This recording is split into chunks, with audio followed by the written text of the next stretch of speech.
नमस्कार मंडळी, रोज रोज मुलांच्या शाळेच्या टिफिनला काय द्यावं हा प्रश्न पडत असेल तर हा व्हिडिओ एकदा नक्की बघा। तर आज आहे नियाच्या शाळेचा दुसरा दिवस आणि शाळा सुरू झाल्यापासून मला देखील हा प्रश्न रोजच पडतो, पण मी रात्रीच डिसाईड करून ठेवते की दुसऱ्या दिवशी काय द्यायचं, जेणेकरून थोडासा उठायलाही उशीर झाला तर आपल्याला घाई होणार नाही। तर इथे मी रात्रीच डिसाईड करून ठेवले होते, त्यामुळे आलू देखील रात्रीच बॉईल करून ठेवले होते। जनरली तुम्ही बघितलं असेल की लहान मुलांना आलूची भाजी आणि पोळी खाऊ घातली तर ते खूप आवडीने खातात। तर असंच काहीतरी माझ्या मुलीसोबत आहे, पण रोज रोज आपण तेच जर टिफिनमध्ये दिलं, रोजच आलू दिले तर ते आवडीने खाणारच नाही।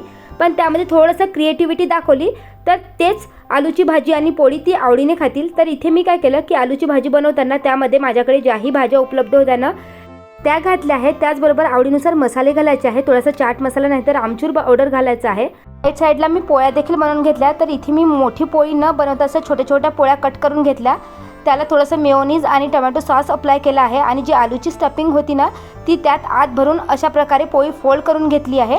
तसं तर खायलाही सिंपल आलूची भाजी आणि पोळीच आहे, पण मुलांना वाटतं की काहीतरी आपल्या आईने नवीन ट्राय केलं, नवीन रेसिपी दिली, त्यामुळे ते आवडीने खातील।